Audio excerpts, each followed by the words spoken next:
안녕하십니까. 실전투자연구원의 정원장입니다. 연휴 편히 쉬시고 계시는지요? 연휴 동안에 한 번쯤 꼭 보셔야 되는 영상을 좀 촬영하게 되었는데요.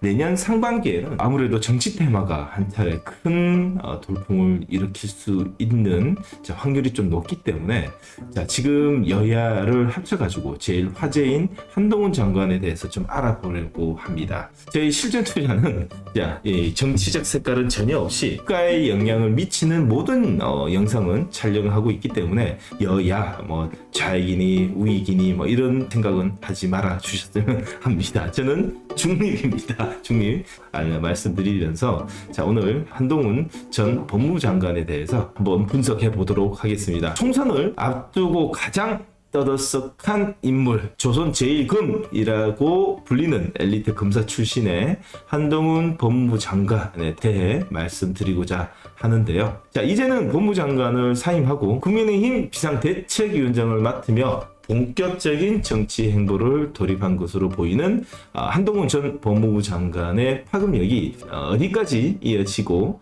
주식시장에는 또 어떤 영향을 주고 있는지 한번 체크해 보도록 하겠습니다. 한동훈 장관은요, 1973년 4월 9일생으로 만 나이로 이제 50세가 되는데요. 차기 대선 후보라고 하기에는 아직 어린 감이 있습니다. 실제로 문민 정부 이후에 가장 젊은 대통령이었던 노무현 전 대통령의 취임 당시 나이가 58세인 것을 감안하면 한동훈 전 법무부 장관의 차기 대선 후보 거론되기에는 좀 이른 감이 있죠. 하지만 좋든 싫든 현재 대한민국의 정계는 물론 주식시장에서 가장 뜨겁게 달구고 있는 인물이기 때문에 어떤 영향을 미칠지 분석해보는 시간을 가져보도록 하겠습니다. 한동훈 장관은요, 청주 한씨 가문의 후손으로 태어났습니다. 정이품 대제학을 역임한 양반가의 손자로 부유한 집안에 태어나 아버지는 역시 세계 반도체 장비 1위 회사이자 현재 시가총액 200조 육박하는 어플라이드 머티리얼즈의 한국 대표 법인으로 지낸 엘리트입니다. 청주에 위치한 운호 국민학교 다니다가 5학년 때쯤 서울 서초구에 위치한 서울 신동초등학교로 전학간 후 졸업을 했습니다. 이번에 현대고 재학 시절 동창인 배우 이정재 씨와 밥 한 끼 먹었다가 주식시장에서 난리 났죠. 이정재 씨가 인수하려고 하는 와이드 플래닛은 물론 이정재 씨의 애인이자 이재용 삼성전자 전 와이프 대주주가 있는 대상홀딩스도 연일 급등을 하며 주가가 천정부지로 치솟기도 했습니다. 전교 1등까지 하며 서울대학교에 들어가게 되는데 대학교 4학년 때는 사법고시도 합격을 합니다. 특히 한동훈 장관의 경우 서울대 법대 9위 학번으로 1995년 사법시험을 합격을 하고 한동훈 장관의 부인도 화제가 되고 있는데요.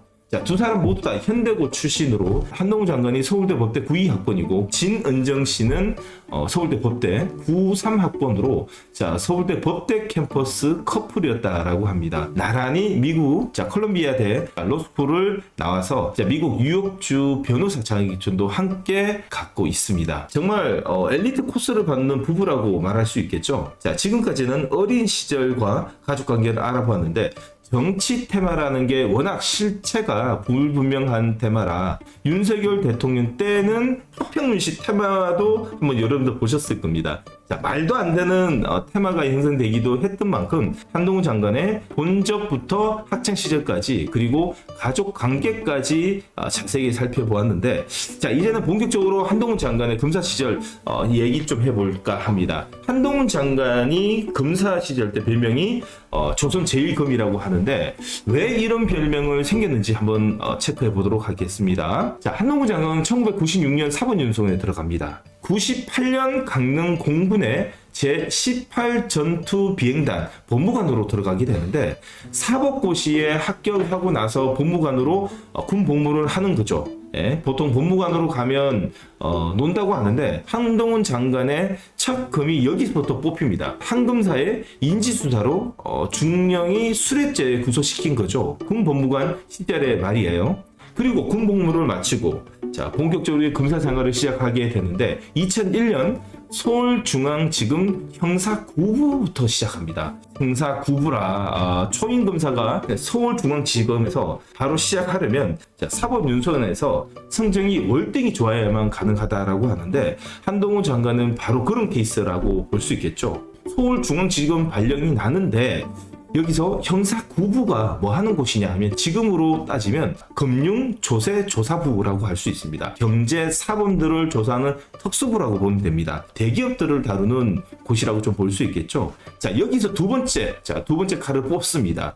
SK그룹 분식회계 조사로 당시 최태원 SK 회장을 구속시키는 거죠. 자, 정경유착이 심했던 대한민국 사회에서 초임 검사가 재벌 총수를 구속시킨다는 것이 과연 가능할 수 있을까라는 생각이 좀 듭니다. 그렇게 2003년이 되어서는 대검 중수부의 발령이 납니다. 부정부패 사범들을 수사하는 곳이라고 보시면 되는데 한 장관은 노무현 전 대통령 수사했던 논두렁 시계로 유명한 이인규 검사가 팀장으로 있는 막내 검사로 들어가서 함께 대선 자금을 수사하기도 하였고 당시 이해창 후보의 한나라당 차떼기 사건 아시죠? 사건 수사를 맡으면서 윤석열 검사와 처음으로 인연을 맺으면서 친분이 쌓이기 시작했던 거죠. 보수 진영과 진보 진영 재벌 가리지 않고 칼을 휘두르던 최전선의 검사였다라는 거 평할 수 있습니다. 자, 그리고 그 이후에 2009년에는 청와대에도 입성하게 되는데 당시 한나라당의 차떼기 사건을 수사를 하며 사이가 좋지 않았을 텐데도 불구하고 청와대 민정수석실 선임 행정관으로 근무한 것이 상당히 아이러니한 면도 있습니다. 중요한 것은 이때 당시 인사검증을 한번 통과했던 전례가 있었던 것으로 프로드 정치 행보에 큰 도움이 될 거라는 것이 사실이라는 거죠. 그리고 나서 법무부로 다시 갑니다. 자, 법무부의 핵심 보직 중에서 꽃이라고 불리는 법무부 검찰국으로 가게 되는데 정재계 수뇌부를 칼부림을 한 사람치고는 참 로열로드를 끌어온 것은 사실인 것 같아요. 2013년도에는 대검 정책기획과장, 2015년도에는 서울중앙지검 공정거래조사부장, 자, 그리고 2016년도에는 대검 부패범죄 특수단 2팀장을 했습니다. 이것만 봐도 초고속 승진이라고 좀 볼 수 있겠죠. 자, 이때까지는 정치랑도 엮을 일도 없고 조용히 검사 일만 하면서 열심히 살아가는 모습을 볼 수 있었는데, 자, 국민들은 한동훈 검사를 몰랐으니 그냥 수사를 잘하는 사실상 이 여야에 상관없이 일만 하는 사람이었다라는 것을 알 수 있는데, 그러다 사건 하나 터집니다. 자, 여기서부터 정치 인생이 시작이라고도 할 수 있는 일이 하나 터집니다. 정치 인생의 시작이 한동훈 영상 2부에서 말씀드리도록 하겠습니다. 지금 주식시장에서 제일 핫한 테마 중인 하나인 한동훈 테마에 대해서 깊이 알아보았는데 어디까지 영향력이 있을지 분석해보는 차원에서 이번 영상을 준비한 만큼 정치적으로는 오해하지 않으셨으면 좋겠습니다. 자, 오로지 주식 관점에서 접근하고자 한다는 것을 한 번 더 말씀드리면서 2부에서 뵙도록 하겠습니다. 여러분들 고맙습니다.